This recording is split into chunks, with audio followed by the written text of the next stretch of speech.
I've taken an oath to perform to the best of my abilities the duties as a member of this board according to, in part, the laws and Constitution of the great state of Texas.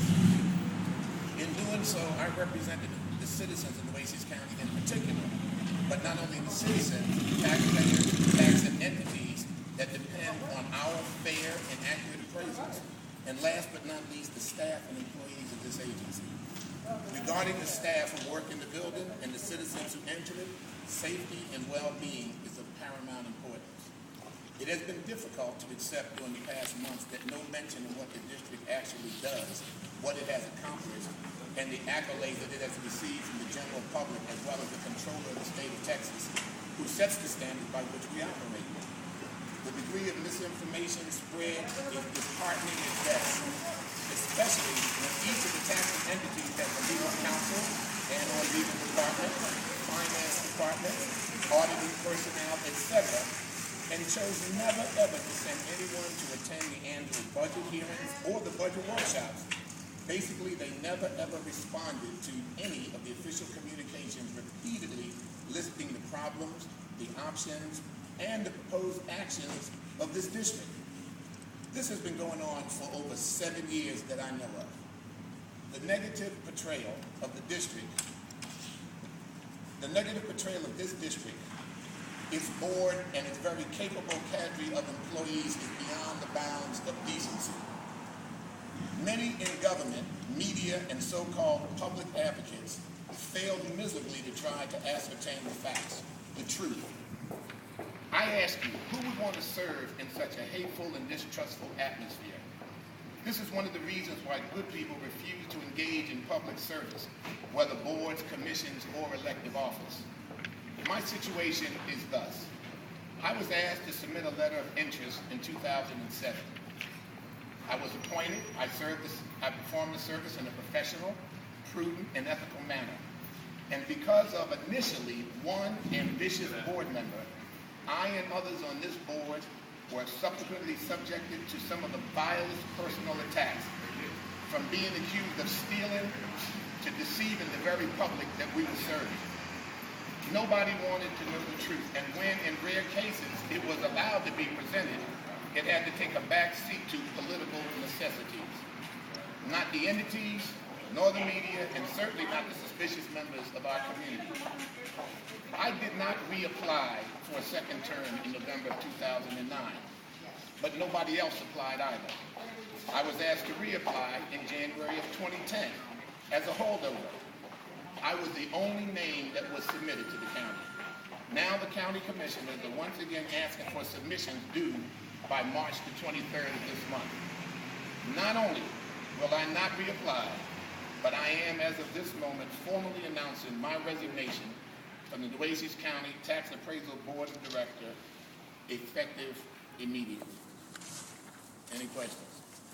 Have you told the board yet? Huh? Did you submit your resignation to the board yet? I sent them an email, and I've talked to some of the members of the board. I've talked to the chief appraiser and some of the others on the board.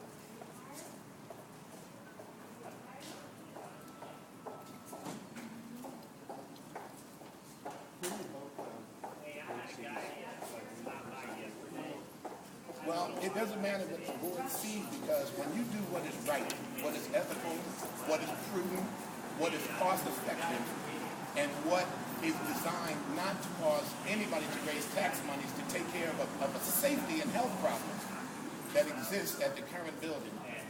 And for political pressure and political reasons, they vote to do the opposite. I can't do that. I will not do that. I will not. Look, the purpose of citizens being appointed to board and commission was to keep politics out. I'm upset at the the Nueces County Taxpayers Association, who said, when did board members think that they were above the political people who appointed them? Hey, you were the same one that said we should be independent. And so I just can't keep up the charade of doing what is politically expedient as opposed to what is good and best and right according to the laws set down to this board by the state of Texas, the Office of the Controller, and for the citizens of this county. I will not play that game. Do you think if the board had voted not to return the money, would you have wanted to stay on? Well, it's not a matter of not wanting to return the money. What my vote was is that we can't do anything until we know what option we are going to use. We always had 4 options: to build, to renovate, to lease, or to purchase. And even though we had permission to build, that was never the sole option. The idea of building was renovating, which we estimate to cost between $3 and $5 million, was the same as building, which we know in a depressed economy, construction costs are lower. CCI is saving millions upon theirs. San Patricio saved $1 million on theirs. That if that was the best option, why not do the best of both worlds? I mean, it would cost $2 million just to build a parking garage to house the vehicles, the staff cars, the district vehicles, and the public during tax season. I mean, we know where we have to spend money. And now what we do, we give it back, and we're going to ask for it again in the upcoming budget. It doesn't make sense. All I voted no on was, don't do anything rash until we know what the cost is going to be.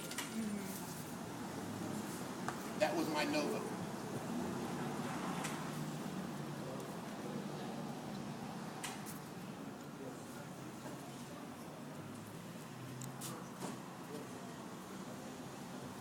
Do you think that they're going to eventually have to build a building? Do you feel like it's a even though,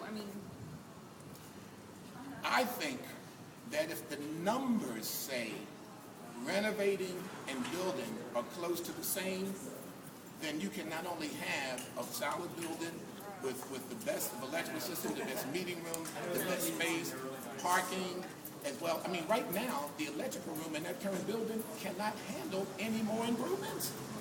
The air handler can't be replicated what it is. If you want to move, you have to knock out walls. We need to face the fact that a 60-something-year-old building is pretty much dilapidated. Now, if they want to renovate, then they're still going to have to spend $3 to $5 million to do it. And if that's the case, by having nothing less than $1 million or $800,000, what are they going to have to do? Go back to the entities and ask for the money all over again.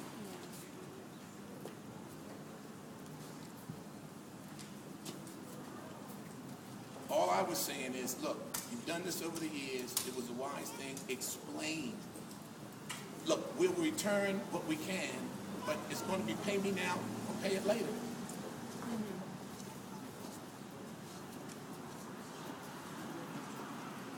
You know, with the downturn in the economy, and the state has already notified us that property values are going to go down, they're going to have to raise taxes just for the budget. How about raising additional taxes for life and safety issues for the maintenance of that building, which you know could run as much as $1.5 million. It didn't make sense to me. But under political pressure by the political, and I'm just not, I didn't sign on to be political. I signed on to do what was right.